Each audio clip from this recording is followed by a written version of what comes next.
Headlines. Vijayawada వేదికగా NDA కూటమి ఉమ్మడి మేనిఫెస్టో విడుదల. ఈ దెబ్బతో గెలుపు ఖాయమంటున్న సేనాని తమ్ముళ్లు. టీ20 ప్రపంచ కప్కు భారత జట్టు ఎంపిక. కేఎల్ రాహుల్కు దక్కని చోటు. పిఠాపురంలో పవన్ ఓడించకపోతే నా పేరు పద్మనాభరెడ్డిగా మార్చుకుంటా. పవన్ కళ్యాణ్కు ముద్రగడ సవాల్. వృద్ధుల ఖాతాల్లో పెన్షన్ సొమ్ములు పడతాయా లేదా? ఏపీలో డోర్మెంట్ ఖాతాల లొల్లి. తగ్గిన పెట్రోల్, డీజిల్ ధరలు. సంబరాల్లో హైదరాబాద్, విజయవాడ ప్రజలు. మేనిఫెస్టో సాక్షిగా కూటమిలో కుంపటి. చంద్రబాబు, పవన్ సమక్షంలో బయటపడ్డ విభేదాలు. రేణుకా వర్సెస్ భట్టి. ఖమ్మం కాంగ్రెస్ కార్యకర్తల సమావేశంలో రగడ. నిప్పులు కురిపిస్తున్న భానుడు. రికార్డు స్థాయిలో ఉష్ణోగ్రతలు. ఎన్డీఏ కూటమి ఉమ్మడి మేనిఫెస్టోను టీడీపీ అధినేత చంద్రబాబు, జనసేన అధినేత పవన్ కళ్యాణ్ విజయవాడలో విడుదల చేశారు. ప్రజాగళం పేరిట మేనిఫెస్టో రూపొందించినట్లు తెలిపారు. యువగళం ద్వారా టీడీపీకి వచ్చిన విజ్ఞప్తులు, జనవాణి ద్వారా జనసేనకు వచ్చిన విజ్ఞప్తుల ఆధారంగా మేనిఫెస్టో రూపొందించినట్లు పవన్ కళ్యాణ్ తెలిపారు. 2047 నాటికి భారతదేశాన్ని సూపర్ పవర్గా తీర్చిదిద్దేందుకు కృషి చేస్తామన్నారు. టీడీపీ సూపర్ 6, జనసేన షణ్ముఖ వ్యూహం అంశాలతో పాటుగా అన్ని వర్గాలకు సంక్షేమం కల్పించే అంశాలు మేనిఫెస్టోలో పెట్టామన్నారు. మహిళలకు ఆర్టీసీ బస్సుల్లో ఉచిత ప్రయాణం, mega DSC, land titling act రద్దు అంశాలను మేనిఫెస్టోలో పెట్టారు. ఈ మేనిఫెస్టోలో ముఖ్య అంశాలు ఇలా ఉన్నాయి. 5 ఏళ్లలో 20 లక్షల ఉద్యోగాలు. జనసేన షణ్ముఖ వ్యూహం.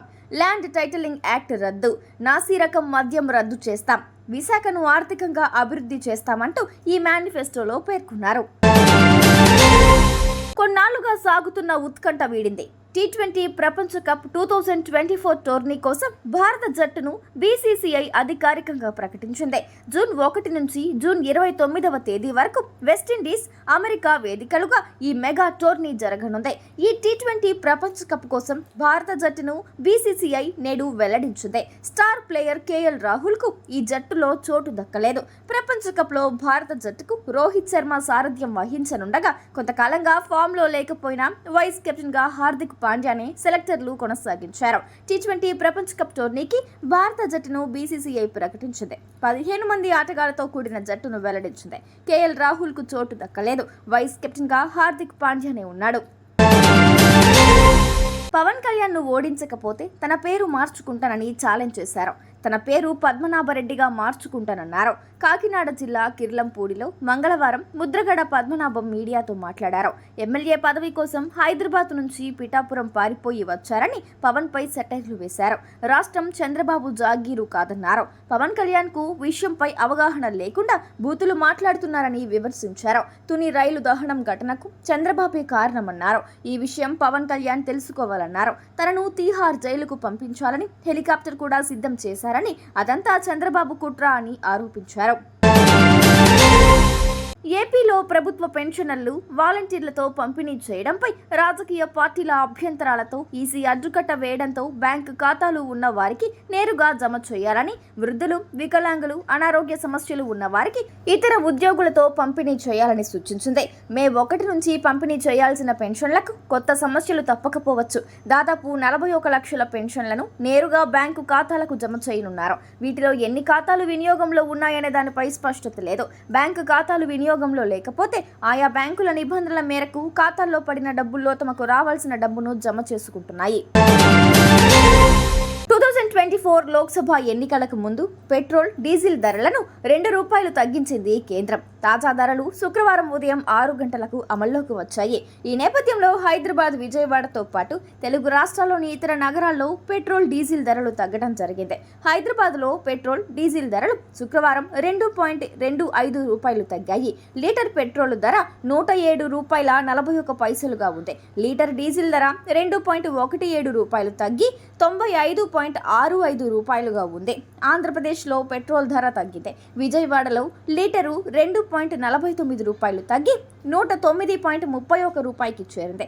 ఇక లీటరు డీజిల్ ధర ₹2.34 తగ్గి ₹97.15కు చేరింది. ఎన్డీఏ కూటమి పార్టీలైన తెలుగుదేశం, జనసేన, బీజేపీ మేనిఫెస్టోను మంగళవారం చంద్రబాబు నాయుడు, పవన్ కళ్యాణ్ విడుదల చేశారు. అయితే వేదికపై బీజేపీకి చెందిన సిద్ధార్థ్ నాథ్ సింగ్ కూడా ఉన్నారు.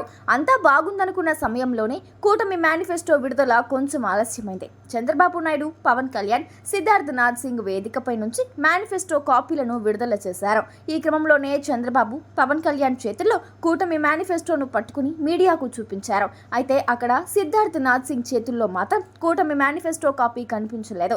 కట్ చేస్తే ఆయనకు మేనిఫెస్టో కాపీని ఇవ్వడానికి ప్రయత్నించారు. కానీ ఆయన తన చేతులతో మేనిఫెస్టో కాపీ పట్టుకోవడానికి నిరాకరించారు. మేనిఫెస్టో కాపీ చేతికి ఇస్తున్న బీజేపీ ఇన్ఛార్జ్ సిద్ధార్థ్ సింగ్ వద్దని వారిస్తూ సైగలు చేశారు. అయితే వీటన్నిటికీ సవాలక్ష కారణాలు ఉన్నట్లు ప్రచారం జరుగుతుండడం రాష్ట్ర రాజకీయాల్లో చర్చనీయాంశంగా మారింది. పేరుకు పొత్తుల్లో 3 పార్టీలున్న మేనిఫెస్టో ఇద్దరిదేనా అన్నట్టు కనిపించింది. కూటమి మేనిఫెస్టోకు మోదీ గ్యారంటీ, బీజేపీ మద్దతు లేనట్టేనా అంటే అవునన్నట్టే. మేనిఫెస్టో బుక్లెట్ ఆ కార్యక్రమం కనిపించింది. మేనిఫెస్టో కాపీపై చంద్రబాబు, పవన్ ఫోటోలు మాత్రమే ఉండటం, కాపీపై ఎక్కడా కనిపించని మోదీ ఫోటో, బీజేపీ గుర్తు కనిపించకపోవడంతో కమలం నేతలు గుస్సా అయ్యారు. అంతేకాకుండా కనీసం మేనిఫెస్టోపై కూటమి సింబల్ ఎక్కడా కనిపించలేదు. దీంతో కాపీని పట్టుకునేందుకు బీజేపీ నేతలు ఇష్టపడలేదని తెలుస్తోంది. ఉచితాలను దేశవ్యాప్తంగా వ్యతిరేకిస్తుంది బీజేపీ. లోక్సభ ఎన్నికల వేళ కాంగ్రెస్లో వర్గ విభేదాలు బగ్గుమన్నాయి.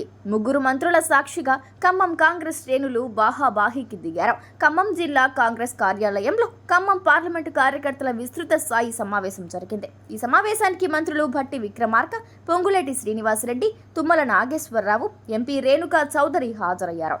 ఈ క్రమంలో ఎంపీ రేణుకా చౌదరి వ్యాఖ్యలు ఈ గొడవకు కారణమయ్యాయి. దీంతో 3 మంత్రుల సమక్షంలోనే రగడ కొనసాగింది. కొందరు పని తక్కువ చేస్తూ ఎక్కువ ప్రచారం చేసుకుంటున్నారని, ఈ సమావేశానికి కొందరు మండల అధ్యక్షులు కూడా రాలేదని రేణుకా చౌదరి అన్నారు. అయితే రేణుకా చౌదరి ప్రసంగాన్ని అడ్డుకున్నారు డిప్యూటీ సీఎం భట్టి విక్రమార్క వర్గీయులు. దీంతో ఇరు వర్గాలు గొడవకు దిగాయి. కాంగ్రెస్ సమావేశం రేణుకా చౌదరి వర్సెస్ భట్టి విక్రమార్కగా మారిపోవడంతో అక్కడే ఉన్న మంత్రులు పొంగులేటి శ్రీనివాసరెడ్డి, తుమ్మల నాగేశ్వరరావు జోక్యం చేసుకుని కార్యకర్తలకు సర్ది చెప్పారు. ఖమ్మం కాంగ్రెస్ అభ్యర్థిని గెలిపించుకోవాల్సిన బాధ్యత ప్రతి ఒక్క కార్యకర్తపై ఉందని డిప్యూటీ సీఎం భట్టి విక్రమార్క పేర్కొన్నారు. అందరూ సమిష్టి కృషితో పని చేయాలని సూచించారు. తెలంగాణలో నేటి నుంచి వచ్చే నెల 3 వరకు ఎండలు కొనసాగుతాయని, పలు జిల్లాలకు వడగాలుల ముప్పు పొంచి ఉందని వాతావరణ శాఖ హెచ్చరికలు జారీ చేసింది. ప్రధానంగా ఉమ్మడి మహబూబ్ నగర్, ఖమ్మం, కరీంనగర్, వరంగల్, నిజామాబాద్, నల్గొండ జిల్లాల్లో వడగాలులు వీస్తాయని సూచించింది. ఈ జిల్లాలకు ఎల్లో అలర్ట్ జారీ చేశారు. రాష్ట్రంలో పొడి వాతావరణం ఏర్పడటంతో ఎండల తీవ్రత కొనసాగే అవకాశాలు ఉన్నాయని సూచించింది.